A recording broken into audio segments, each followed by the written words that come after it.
मैं Chandrashekhar general secretary CITU Punjab. Sir अज अंबेडकर की 103वीं जयंती मना रहे हैं, ਇਹਦੇ ਬਾਰੇ ਕੀ ਕਹਿਣਾ ਚਾਹੋਗੇ? साडा ਇਹਦੇ ਬਾਰੇ दो स्पष्ट व्यू हैं।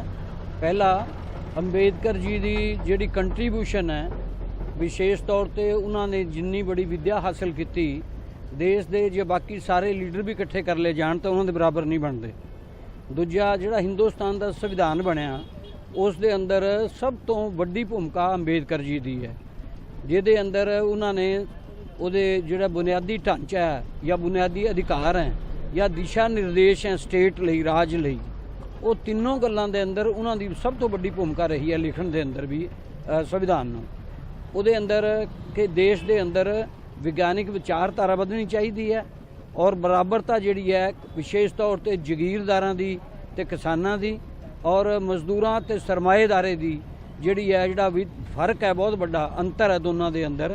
इस अंतर नूं आहिस्ता आहिस्ता मिटा के बराबरता ते समाज नूं लेके आना।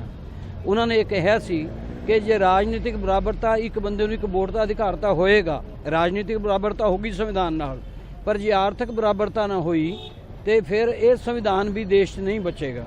साडे देश के अंदर आज़ादी तो बाद नाम बराबरता घटन की बजाय वधदी चली गई है। बेशक रिजर्वेशन ने जिहड़ी विशेष सुविधा बनाई है नीति निर्देशक सिद्धांतां दे तहत, वो एजुकेशन दे अंदर और सर्विस दे अंदर उस दे अंदर औरतां नूं, कबैली लोकां नूं, दलित लोकां नूं और जिहड़े दूजे पछड़े हुए लोग ने उन्हां नूं कुछ रिजर्वेशन दे के थोड़ा जिहा अगे लिआंदा, पर अजे भी वो समाज के अंदर बहुत पिछड़े हुए हैं। इसे तरीके नाल जिहड़ा धर्म निरपक्षता का सिद्धांत सी कि सारे धर्मां नूं अपने अपने नूं मन्नण, पर एक दूजे धर्म नूं बर्बाद करन लई या उहदे विरुद्ध नफरत पैदा करन लई कोई काम हिंदुस्तान 'च नहीं होएगा। पर पिछले 7 सालों तो जिस दिन तो BJP आई है, ना संविधान के बुनियादी ढांचे नूं छड्डिया जा रहा, ना संविधान की प्रोविजन नूं छड्डिया जा रहा। इस करके अज अंबेडकर की सार्थकता, उन्होंने संविधान की सार्थकता अज अगे नालों किते वधेरे है।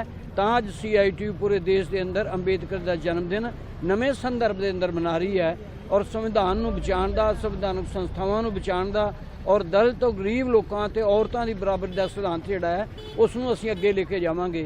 विशेष तौर पर जिहड़े 4 लेबर कोड बनाए हैं उन्होंने सारे कानून उलझ के और साम्राजी ते भारतीय इजारेदार पूंजी नूं खुल्लियां छुट्टियां दित्तियां या किसानां लई 3 माड़े कानून बनाए हैं। इन्हां कानूनां नूं पलटाउण लई भी मजदूर किसानां दा एक उसार के इस नीति का विरोध किया जाएगा। यह है अज दा साडा बनाउण दा मकसद। ਹਾਂਜੀ ਸੁਖਵਿੰਦਰ ਸਿੰਘ ਲੋਟੇ जी, अज आपां अंबेडकर जयंती मना रहे हैं, ਇਹਦੇ ਬਾਰੇ ਕੀ ਕਹਿਣਾ ਚਾਹੋਗੇ?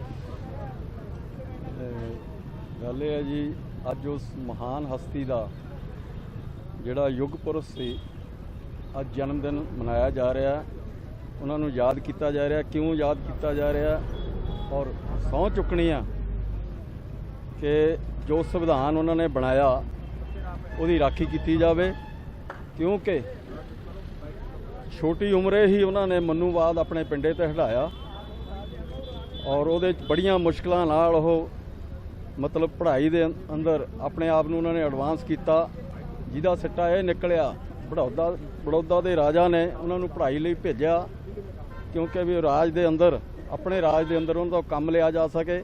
लेकिन वो इन्ने मतलब तेज निकले, इन्नी पढ़ाई वधिया की कि हिंदुस्तान दे विच सब तो वध पढ़ाई उन्होंने की और नाल उस दे कारण ही उस संविधान के चेयरमैन भी बने, संविधान बनाया उन्होंने।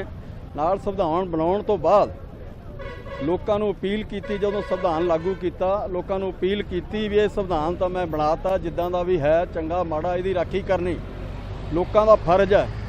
ਅਗਰ ਇਹਦੀ ਰਾਖੀ ਨਹੀਂ ਕਰੋਗੇ ਇਹਨੂੰ ਰਾਜ ਕਰਨ ਵਾਲੇ ਲੋਕ ਕਿਤੇ ਵੀ ਨੁਕਸਾਨ ਪਹੁੰਚਾ ਸਕਦੇ ਆ, ਤੋੜ ਸਕਦੇ ਆ, ਜਿਹਦਾ ਅੱਜ ਸਪਸ਼ਟ ਅੱਜ ਬੀਜੇਪੀ ਜਿਹੜੀ ਆ ਮਨੂਵਾਦੀ ਪਾਰਟੀ ਆਰਐਸਐਸ ਦੀ ਅਗਵਾਈ ਦੇ ਅੰਦਰ ਆਪਣਾ ਕੰਮ ਕਰ ਰਹੀ ਹੈ। ਅੱਜ ਹਿੰਦੁਸਤਾਨ ਦੇ ਸੰਵਿਧਾਨ ਨੂੰ ਤੋੜਨ ਲਈ ਤਤਪਰ ਹੈ।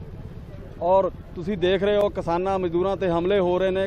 ਮਜ਼ਦੂਰਾਂ ਦੇ ਕਾਨੂੰਨ ਵੀ 44 ਜਿਹੜੇ ਕਿਰਤ ਕਾਨੂੰਨ ਸੀ ਉਹ 4 ਕੋਡ 'ਚ ਬਦਲਤੇ ਔਰ ਕਿਸਾਨਾਂ ਦੇ ਖਿਲਾਫ 3 ਖੇਤੀ ਕਾਨੂੰਨ ਬਣਾ ਕੇ ਉਹਨਾਂ ਜ਼ਮੀਨਾਂ ਹੜੱਪਣ ਜਾ ਰਹੇ ਆ ਔਰ ਦੇਸ਼ ਨੂੰ ਗੁਲਾਮੀ ਵਾਲੇ ਪਾਸੇ ਲਿਜਾ ਰਹੇ ਆ। ਇਸ ਸੰਵਿਧਾਨ ਨੂੰ ਖਤਮ ਕਰਕੇ ਮਨੂਵਾਦ ਦਾ ਸੰਵਿਧਾਨ ਲਾਗੂ ਕਰਕੇ ਦੇਸ਼ ਨੂੰ ਮਤਲਬ ਧਰਮ ਭਰਮ ਕਰਨਾ ਚਾਹੁੰਦੇ ਆ।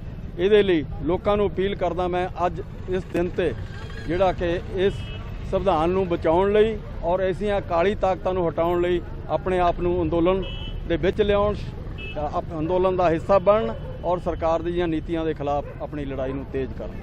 Comrade Vinod Kumar Tiwari, centre of trade CI2 की तरफ से आज 130वां बाबा साहब भीमराव अंबेडकर के जयंती शेरपुर चौक पे जो मनाया गया, इसमें तमाम क्रांतिकारी लोगों ने शपथ लिया है कि जो बाबा साहब भीमराव अंबेडकर ने संविधान लिखा है देश को चलाने के लिए, उस संविधान पे अब तक देश चलता रहा। लेकिन देश के अंदर जब से बीजेपी की सरकार आई है, बीजेपी की सरकार संविधान तोड़ के बाबा साहब भीमराव अंबेडकर का संविधान तोड़ के मानुस्मृति लागू करना चाहती है। लेकिन ये मानुस्मृति किसी भी हालत में सेंटर ऑफ ट्रेड यूनियन के तमाम क्रांतिकारी साथियों ने प्रण किया है और शपथ लिया है कि लागू नहीं करने दिया जाएगा और बाबा साहब भीमराव अंबेडकर का संविधान ही देश में रहेगा और बाबा साहब भीमराव अंबेडकर के संविधान से ही देश को चलेगा। मोदी सरकार जो जबरदस्ती किसान विरोधी काले कानून लेके आई है, मजदूर विरोधी कानून लेके आई है, उस कानून को जबरदस्ती मजदूर और किसानों पर थोपना चाहती है। उसके लिए भी वचनबद्ध है सेंटर ऑफ ट्रेड यूनियन कि जब तक कि देश के अंदर से किसान विरोधी काले कानून और मजदूर विरोधी कानून वापस नहीं होती है तब तक संघर्ष जारी रहेगा। धन्यवाद।